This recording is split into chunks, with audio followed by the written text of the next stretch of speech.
Koçları Mekanı'na hoş geldiniz. Bugün sevgili arkadaşım Nurcan'la birlikte tekrar sizler için bir konuyu toplamak istedik. Çünkü çok kıymetli olduğunu düşünüyoruz. Etkili dinleme konusunu konuşacağız. Hoş geldin canım. Hoş buldum. Merhabalar tekrardan. Şimdi etkili dinleme toplumumuzda sıklıkla çok da değer verilmeyen, önemsenmeyen bir beceri gibi duruyor ve koçluk görüşmelerimizde de bütün konuların alt noktasına geldiğimizde de hep iletişim becerileri, işte etkili iletişim, anlamak, derin dinlemek gibi konularla yüzleşiyor oluyoruz. Ve iyi iletişim becerileri hem etkili konuşma hem de etkili dinlemeyi gerektiriyorsa o zaman etkili bir dinleme nasıl olur? Bu bize hayatta neler sağlar gibi başlıklar altında konuşuyor olacağız ki bu alt başlıklarda işte kuşaklar arası çatışmalardan tut da bütün hayatımızın her alanını etkileyen, derin dinlemeyi de kapsayan bir konuşma olacak. Umarım herkese katkısı bol olsun. Çok güzel bir konu bu konu gerçekten. Çünkü dediğin gibi en başta koçlukta da zaten bize öğretilen birinci tema diyebiliriz. Etkili dinlemek. Aslında hayatımızın her alanında, her anlamda etkili dinlemek çok önemli. Özellikle kendi adıma konuşacak olursam koçluk mesleğine girdikten sonra belki daha önce de bahsetmişimdir.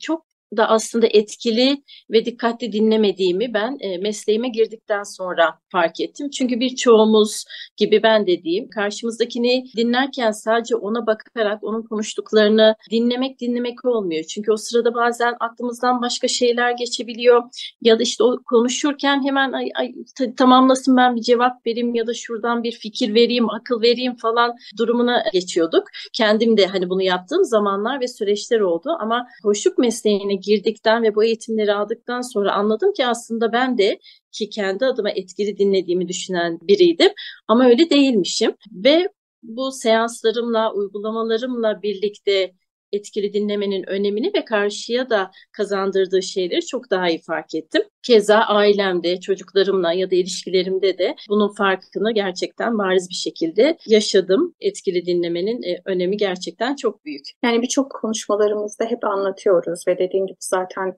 koçluğun olmazsa olmazlarından biri etkili dinlemek. Hatta derin dinlemek diyebiliriz. Çünkü etkili dinlemede belki sadece sözleri duymak varken derin dinlemede sözlerin ardında söylenmeyeni de duyma ve görme de olduğu için bu çok kıymetli bir beceri. Beceriler her zaman dediğimiz gibi geliştirilebiliyor. Peki bunları geliştirmek için hani neler yapabiliriz? Onları bir başlıkta topluyor olsak işte diyoruz. İşte karşındakini dinle. Az önce de dedim ya cevap vermek için hani koşturma. Dur bir sakin ol, dinle. Dinlerken işte yargıda bulunma, yargısız dinle. Sonra söylediklerine tabii bir yargı koymak istiyorsan koy. Kendi pencerenden bir bak ve kendi pencerenden cevap ver istiyorsan ama önce bir onu yargısız dinle. Ya da sonra söylediğinin anlaşılıp anlaşılmadığını teyit etmek için ona tekrar sor. Çünkü işte sen böyle şey söyledin ama hani gerçekten bunu mu söyledin? Yani ben böyle bir şey anladım mı? Acaba doğru mu anladım? Burada da işte geri bildirimlerin çok kıymetli oluyor. Ve gerçekten biz de o geri bildirimleri dinlediğimizde de karşılıklı bir gelişim alanı oluşuyor. Evet, kesinlikle öyle. Çocuklarımızda da aynısı, iş yerimizde de aynısı. Evet. Yani ben burada bile şu an seni dinlerken aslında hepsi tam bir bütün. Hani göz teması kurmak, bedenle uyumlanmak karşıyla dikkatli dinlemek. Çünkü ben şu anda bile seninle karşılıklı konuşurken, sen anlatırken ben bu tarafa baksam falan desem hiçbir anlamı yok değil mi? Yani hani onu dinliyor olsam bile bir anlamı yok. Çünkü hepsi bir bütün olarak bakılması gereken şeyler.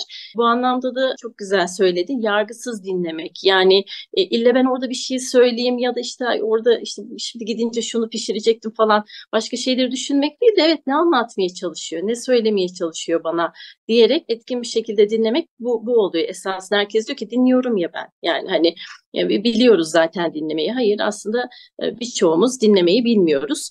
Çünkü hep bu söylediklerimizi yapıyoruz. Yani göz teması kurabilmek, karşı tarafın beden hareketlerini de ölçmek ki biz koçlukta biliyorsun bu çok önemli. Yani karşı tarafla uyumlanmak, o konuşurken aynı zamanda beden hareketleriyle de ne anlatmak istiyor. Çünkü mesela evet ben çok mutluyum diye gelebiliyor bazen. Ama baktığın zaman yüz ifadesi onu söylemiyor ya da tam tersi olabiliyor. Yani dolayısıyla etkin dinlemek bir bütün şeklinde bakılması lazım ki keza gençlerde de etkin dinlemenin önemi çok büyük. Çünkü birçok demin söylediğim gibi çatışmalar, tartışmalar vesaire de hep bu zaten etkin dinlememenin temelinde yatıyor diyebiliriz. Neden? Çünkü birbirimizi etkili bir şekilde, derin bir şekilde dinleyip anlamaya çalışmazsak zaten oradaki sorunları çözemiyoruz. Yani çünkü herkes kendi tarafından bir şey anlatmaya çalışıyor. Yani aynı anda sen şu anda konuşuyorsan, ben konuşuyorsam ya da bir tartışma içerisinde ikimiz de aynı anda bir şeyleri anlatmaya çalışıyorsak orada bir çözüm olmayacak. Sadece herkes bir savunma mekanizması geliştirip kendini haklı çıkarma çabası içerisine girecek. Oysa bir tarafın en azından sakin kalarak evet seni anlıyorum, tamam anlat, hani ne demek istiyorsun bana, ya da hani karşı taraf aynı şekilde hani bir durup bir sakinleşip iletişime geçmek aynı zamanda karşı tarafın savunma mekanizmasını da düşürecek. Aa diyecek, beni dinliyor, hani beni anlamaya çalışıyor. Çünkü dediğim gibi kendini ifade etmeye çalışırken hep böyle bir savunmaya geçme durumumuz da vardır ya bizim. Onu da düşürüyor aynı zamanda bu etkili iletişim. Çok güzel bir şey söyledin. Karşımızdakini dinleyelim derken eğer bu bir tartışmaya dönüşüyorsa olay ve biliyorsak yani çatışma yönetimi yaptığımız bir konuyu konuşuyorsak orada zaten belki de dediğin gibi karşıdakini dinlemiyoruz. Ben karşılığında söyleyeceğim çatışma konumu düşünüyor oluyorum. Halbuki sen kendi tarafından bana söylesen, ben seni dinlesem, ben kendi tarafından söylesem, sen dinlesen orada bir çatışma yönetimi de denen işi yapıyor olacağız. Yani bu ne demek olacak? Savaşıyor olmayacağız. Bir uzlaşmaya varıyor olacağız. Yani savaşırken belki kan kaybediyoruz iletişimlerimizde, ilişkilerimizde. Ama uzlaşma dediğimiz şeyde de tamam gene belki bir geri adım atmak gibi olmasa da en azından kendi haklarımızdan karşımızdakiyle uyumlanmak adına feragat etmek. Ama bu iki taraflı tabii ki iletişimde iki taraflı olursa kıymetli. O zaman bir orta yol bulunduğunu gördüğümüzde ne kadar güzel oluyor değil mi? Bu yani karı koca ilişkisi içinde olur, çocuğunla yaşadığın olur, iş yerinde patronunla, arkadaşınla, herkes için aynı konu. Kesinlikle söylediklerine çok katılıyorum. Aynı zamanda bu söylediklerine birlikte de ne ortaya çıkmış oluyor? Bir taraftan da saygı ve değer gördüğünü de anlıyor karşı taraf. Evet diyor, çünkü dinleniyorum diyor. Mesela gençlerde de bu çok fazla var. Etkin dinlenilmediğini düşündüğü zaman bir gençle iletişime geçmek de çok zor oluyor. Çünkü kendini ifade edemiyor. Kendini ifade etmeye çalıştıkça farklı tepkiler gördüğü zaman bu sefer bir dahaki sefere belki konuşmamayı tercih ediyor. Ya da hep böyle ters gitmeyi tercih edebiliyor. Bu anlamda da gerçekten çok kıymetli ve daha çözüm odaklı oluyor ilişkiler. Demin bahsettiğin gibi daha çözüme gidiyor o zaman. Dikkatli dinlediğimiz zaman empati ve anlayışı artırıyor. Aynı zamanda karşı tarafta evet ne düşündüğünü daha iyi algılamak, onun tarafından da bakmaya çalışmak en azından o sorunun çözümünü ya da o kişiyi anlama noktasında da gerçekten çok önem arz ediyor. Şimdi konuya başlarken şey demiştim, bu kuşaklar arası çatışmayı da çözümlemek açısından etkili dinleme, derin dinleme becerileri çok kıymetli. Bunu derken bu sana ne düşündürüyor? Bu ne düşündürüyor? Yani özellikle mesela hani ben kendi adıma konuşacak olursam hani biliyorsun X, Y, Z, alfa kuşakları var ve ben kendi adıma hani X kuşağındayım ve benim mesela 2 tane Z kuşağında, bir tane de alfa kuşağında çocuğum var ve gerçekten o aradaki farkı görebiliyorsunuz ve ben kuşakları çok bilmeden önce, yani hani evet hep duyuyoruz işte kuşak, 3. kuşak, 1. kuşak vesaire, ama hani tam içeriğini bilmediğim için aslında çok idrak edemiyordum ama çok önemliymiş ki bence gençler, yetişkinler, ebeveynler, yani bence herkes bu kuşakları da bilmeli. Çünkü o tartışmalar oradan da çıkıyor. Çünkü hep böyle vardır ya bizim zamanımızda öyle değildi. Ya da işte böyle yapmak zorundasın. İşte bunu yerine getirmek zorundasın. İşte hani kendimiz ne gördüysek aynı şeyi çocuklarımızdan bekliyoruz ve onları onu yaptırım olarak uygulamaya çalışıyoruz, ama aslında orada yetiştiğimiz toplum ve hani sonradan gelen işte teknoloji vesaire, hani çocuklarımız mesela direkt teknolojinin içine doğdu. Hani benim zamanımda cep telefonu yeni çıkmıştı. Dolayısıyla hani arada zaten bir zaman ve teknoloji farkı da var. Yani hani bizler orada onu gözden kaçırıyoruz ve her şeyin o zaman olması gerektiği gibi olsun istiyoruz. Ama tabii ki burada da çatışmalar daha çok bunlardan dolayı çıkıyor ve ben hani bunları öğrendiğimde şimdi çocuğuma baktığımda daha iyi anlayabiliyorum. Yani şimdi bir nesil var, işte elinde telefon, odasına çekiliyor ya da hani bir bilgisayarla daha çok vakit geçiriyor. Hani şu anda benim onlara hiçbir şekilde telefonu asla alamazsın, İşte hiç bilgisayarla uğraşamazsın demek şu zamana baktığında ya da bu kuşak farkına baktığında saçma. bir gerekçe olacak. Dolayısıyla onlarla uyumlanabilmek bu noktada çok önemli. Hani bu yüzden kuşakları bilmek önemli. Onlar şu anda hayata nasıl bakıyorlar? Onlar nasıl görüyorlar? Yani onlarla işte iletişime geçemiyorum. Tamam, o zaman onlarla nasıl iletişime geçmesin? Hocamız bugün çok güzel bir şey söyledi. Oyun mu oynuyor? O zaman ay, oyun oynuyor beni görmüyor değil. Hani siz de onu oynadı oyun oynayın. Yani hani ya da onu oradan çıkarabilmek adına onun da sevebileceği ortak bir alan yaratın ve o şekilde onu yanınıza çekin. Yani hani onlardan uzaklaştırarak hani baskılayarak bir çözüm olmuyor. Yani bu noktada da gerçekten kuşakları bilmek çok kıymetli bence. Evet ve zaten hani her şeyi yolda öğreniyoruz. Yani anne baba olmayı da yolda öğreniyoruz. Biz genç olmayı da yolda öğrendik ve bizim annemiz babamız da aslında baktığınızda onlar da aynı yollardan geçerken aynı şeyleri düşündüler ama şimdi sen bile hani telefon elinden bırak desem zorlanırsın. Ben de zorlanırım. Ekran bakma saatlerine bakıyoruz. Çok aşırı. Neden? Çünkü yani ben orada videomu çekiyorum, orada editimi yapıyorum, orada yazımı yazıyorum, orada paylaşıyorum, yorumlarıma cevap veriyorum. Yani artık bizim de her şeyimiz böyle internete kaymışken ya da o telefonlara, bilgisayarlara kaymışken o çocukların da derslerini bile internetten yaptıkları bir dönemde tabii ki oyun alanlarının da orası olduğunu fark ediyor, biliyor olmak ve dediğin gibi uzlaşamıyorum, anlaşamıyorum dediğinde gerçekten onunla konuşuyor musun? Hani şey vardı şimdi bununla ne alakası var diyeceksin ama bence çok buraya cık diye oturacak.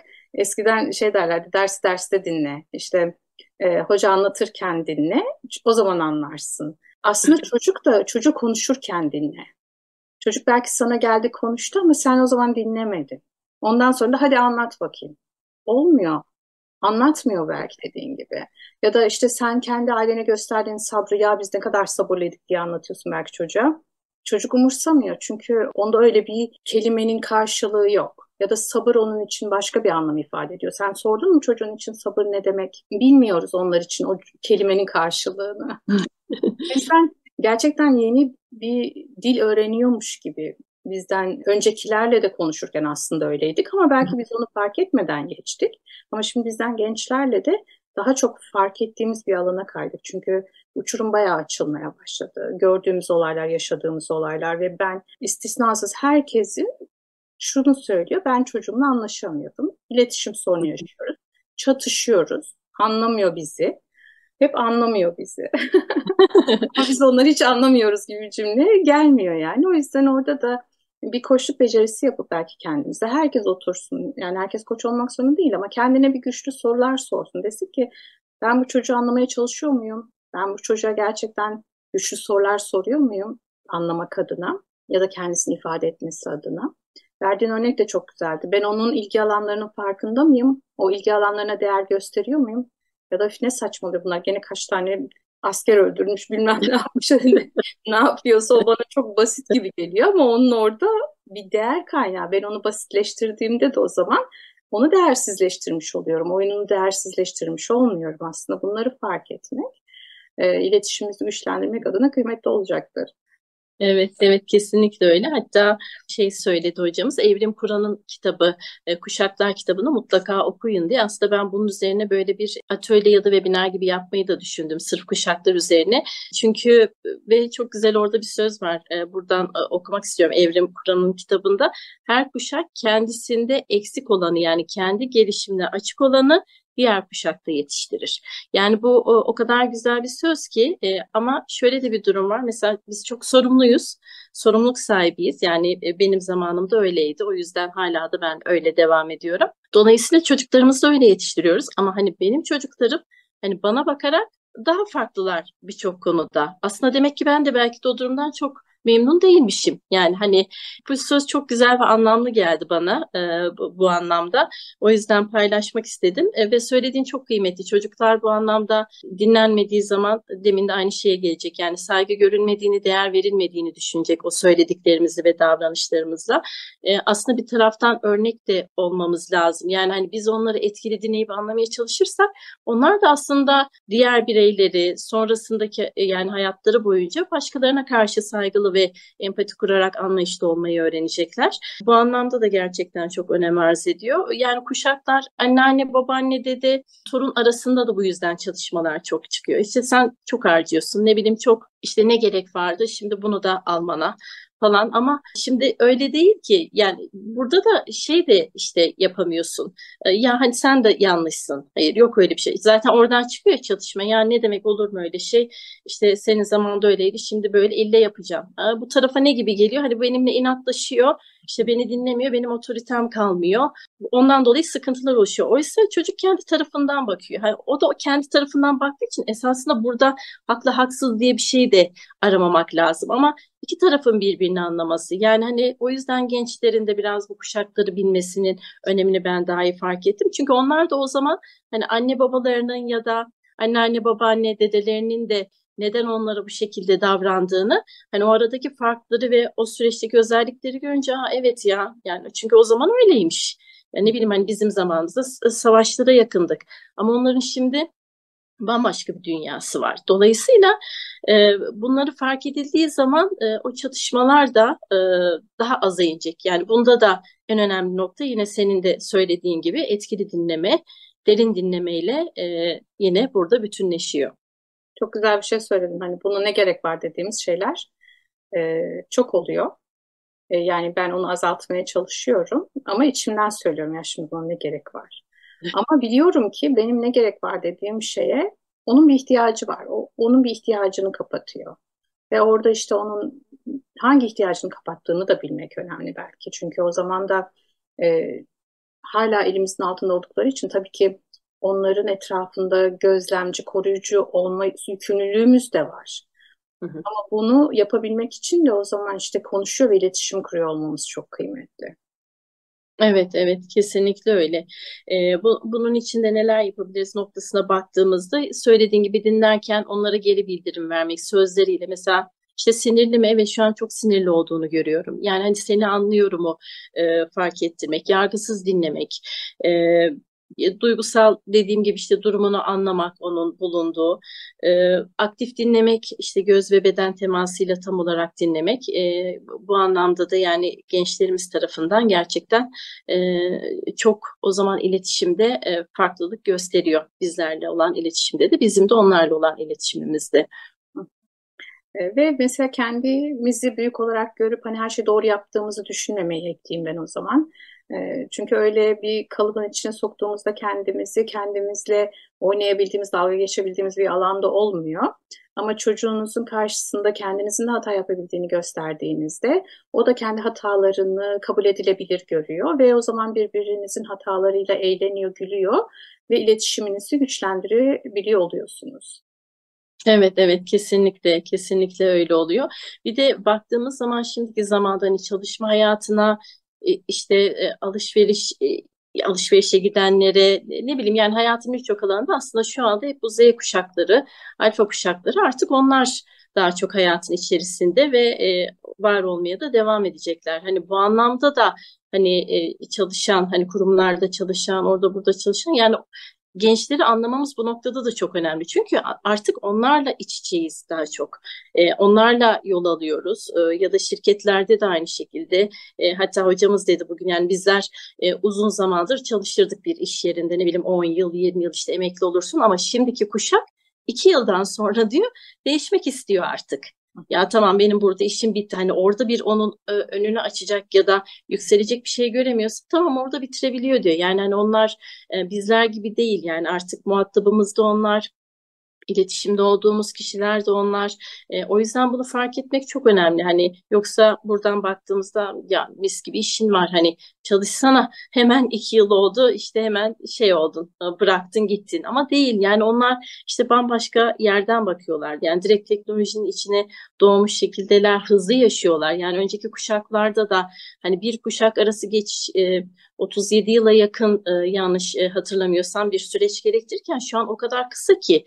Mesela güzel örnekler vermişti yani hocamız. Bir radyonun 50 milyon kişiye ulaşması 37 yıl sürerken, şu an bir Facebook bir yılda 50 milyon kişiye ulaşmış. Ya da bir X 6 ay gibi bir sürede. Yani hani o kadar hızlı ki artık o kuşaklar arası geçişler de hızlandı. Dolayısıyla bir şekilde uyumlanmak gerekiyor. Bu noktada da birbirimizi anlamak, dinlemek, etkili iletişim kurmak çok kıymetli.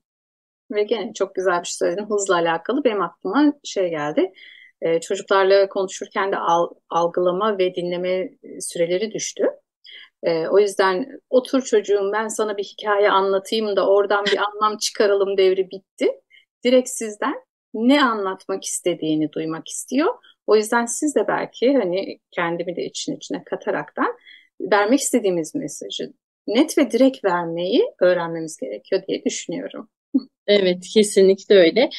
Bir taraftan da dediğin gibi şey de güzel. Dikkat ve hızdan dolayı dikkat dağınıklığı. Yani dikkat demeyeyim de hani odaklanma süresi de çok azaldığı için şimdiki yeni kuşak özellikle alfa ya da Z kuşağı için biraz daha hani bunlara odaklanmanın da önemi olduğunu düşünüyorum. Çünkü şey oluyor, o oyunları oynarken çok fazla adrenalin e, salgıladıkları için serotonin hormonu da fazlalaşıyor.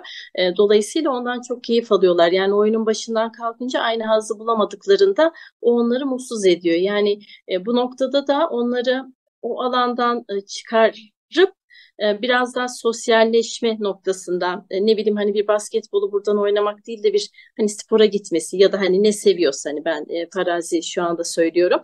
E, Bunlarla ilgili de bir şeyler yapmak ya da tüketici olarak daha fazlalaştı. Hani şu andaki kuşakta tüketim fazla. Hani biraz böyle üretim kısmına da onları yaklaştırmaya çalışmak. Hani kuşaklar kısmında hani bunlar da önem arz ediyor. Söyleyince hani bunu da fikir olarak paylaşmak istedim. Sonuç olarak yani etkili dinlemede ne diyoruz? İşte mesajı veren kişinin ne söylemek istediğini anlamaya çalışmak. Yani orada bir zihninizi susturmak. O ne diyor diye direkt saf onda kalmak. Yargısız onda kalmak. Kendi cevaplarımızı düşünmemek. İşte gönderilen mesajı duymak ve onu anlamlandırmak için. Baktınız anlamlandıramıyorsunuz ona geri sormak. İşte ben bunu anladım mı anlamadım mı anlamlandıramadım ne diyorsun?